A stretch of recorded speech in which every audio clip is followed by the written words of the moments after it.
Hello, welcome to Thursday, December 24th. It's Christmas Eve, day 24 of our COVID Christmas journals. I'm Pauline. I run the Scrapbook Room, a mobile and online scrapbook store, and I offer inspiration and friendship in the Scrapbook Playroom, a private Facebook group made for paper crafters just like you. Let's get started with today's prompt. We are now at Christmas Eve. We've been a little melancholy this week, reflecting on this and that, on what we're missing out on who we're not seeing, on what we're not doing. But enough of that. It's Christmas Eve. Whether you're with your own family, a few close friends or neighbors, or all by yourself, take at least one photo today. What do you think of on Christmas Eve? Somehow once we get beyond the usual family hype and crazy social stuff, I think of peace. It's always so peaceful in those last hours of Christmas Eve. That last sit on the sofa before bed. The lights are twinkling, gifts wrapped under the tree, everything tidied up, ready for the big day. So that's the photo I'll be going for tonight. It might be at my daughter's near the fireplace, tree lights glowing, a nightcap in hand, or perhaps in the quiet of my own living room after I get home. But it'll be that last photo before Christmas Day, and maybe that's how I'll even label it. But I'll take photos throughout the evening, because I'll not know if each one could be my last for the day, or if a better one could come along. And really, I could use all of them because it's my book. How about you? What are you expecting your day to bring? Grab at least one photo today of something that most represents how your Christmas Eve feels. That's what I'll be looking for in today's journal page in my big album. I did create a new page in this book and added it in. I left it to the full 12-inch width so that I could have a flip out, as I may want to add a couple of extra photos to this page. I also added magnets. And to get this properly lined up, I placed the first magnet on top with a piece of score tape on it. I will need to cover this with something later, and at that time I'll remove the score tape to get the full effect of it. And what I do with my second magnet is I put a piece of tape onto the back of it, and I put it here so that it sticks to the magnet. When I close the page, if I stick down, when I lift up, my magnet is perfectly in position, and it'll be hidden with a picture when I need it to be later. And that's it, ready for some photos. In my small album, I've prepared a simple page ready for a Christmas Eve photo. It's my dreaded fa la la page again. Do you ever get a paper you're not a fan of? This is mine. But I hope I've been showing you a few tricks to use these types of papers and overcome the dislike. Today I put a mat that almost fills the page. I left a wee bit of it showing to add a bit of color to the page. I cut a blue circle for my date and decided a couple more circles would help detract from that fa la la along the edge. The blue circles looked a little bland, so I added a couple of decorative circles from my numbers sheet. And this page is good to go. And I'll be right back with our tips for the day. I'm back with our tips. We're busy today, so I'm keeping the tips simple, with just a few last-minute photo tips. First of all, I want to suggest you get closer to your subject. Let your subject be almost the only thing in your frame. Not sure you like it like that? Try one both ways and see what you like better. I'm going to show you some samples along the way here so you can decide what you think. Here I went right up close to this paper. These are not pictures of Christmas. Just some pictures from a trip to Vancouver, but they were the ones handy, and I thought they had some good examples of good and bad photography. So let's take a look and see what we think. In this photo, I zoomed in close. Whoa, how's that? So yes, I zoomed in close. I think it works, even though there's a lot of clutter, some missing items. You can still tell what's going on in the photo. In this one, I also zoomed in nice and close. I wanted those juicy grapes on the vine to depict the wineries in BC. Here, I went right up close to my husband at this bakery counter. I am missing some of the signs. I'm not totally happy with that, but we're zoomed in enough on the baked goods. It's not terribly bad. Again, here I'm zoomed right in on the baked goods. There was nothing else I needed but a good shot of these desserts. And again, some donuts in this one. And notice how I did get the words if I'd have cut that off, it wouldn't have looked right. You want to try to get the words in your photos when there's something like that. You got to watch out for ugly distractions in your photos. Sometimes moving slightly one way or the other can eliminate them. Or take a second to move something. Watch what you're cutting off.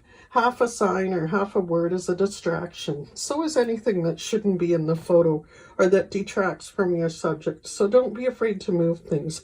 In this photo here, I really wanted the picture of my daughter and her new husband. Really some bad distractions. This cup is horrible. The hand here is horrible.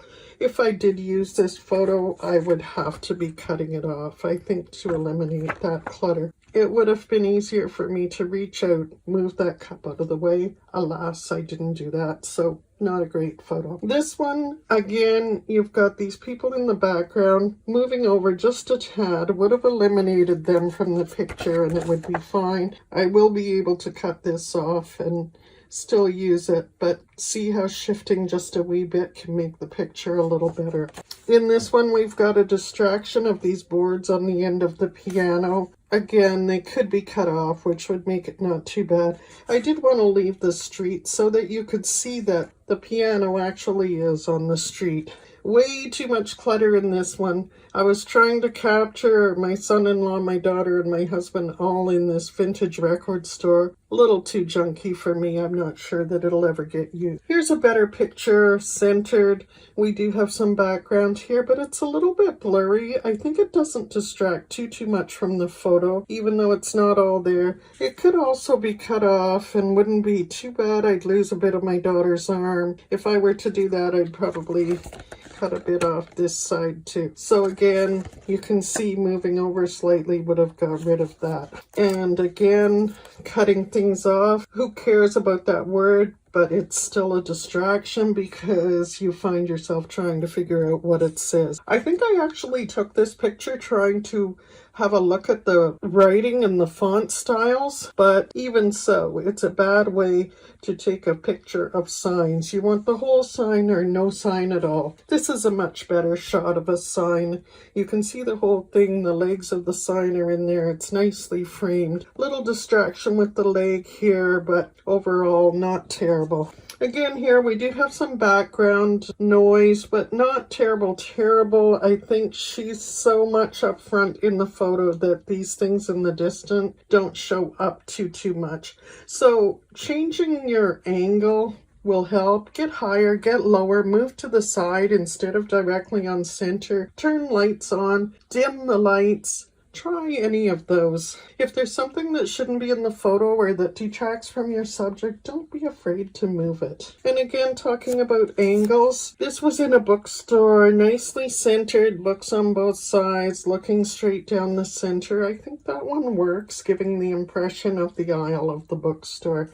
Not so happy with this one. The World Needs More Canada. It's not centered. I suppose I could cut it here. I just really don't like all the junkiness of it. So I probably will never use this, even though looking at it with my human eye, it looked really cool. Here's a nicely angled shot. It was a little bit higher up, so you can see a nice angle. Everybody's evenly spaced on both sides. Makes a really nice picture. We are missing a little here, and it's a little crooked, which would be one distraction, but I think overall not too bad. Again, on the street here, the street's nicely centered, cars on both sides. The buildings, leaning in a little. It's really hard to get a picture like this. You have to get that eye just right. Again, some outdoor pictures. I probably will never use this one, even though I was trying to capture the uniqueness of the door and entryway. I don't really like how it works in this picture. And again, trying to capture a doorway. At least I got the whole word up here and this whole window in, and basically this one. So overall, not bad. More books, lots of amazing bookstores. You can see how I was trying to capture different angles of these places. Here, lots of clutter in the background again behind my daughter, but her clothes are much darker. The background's much lighter, so overall I think it works okay. One last one here. We're missing the top of a head. Not terrible, but it still would be better to have the whole head. And finally, there's a better shot with everybody evenly spaced, even space on each side, all the heads showing. So there you have it. There's so many ways to change up a photo. Just don't rush. Take a second to focus on the subject. There's no race to click that shutter.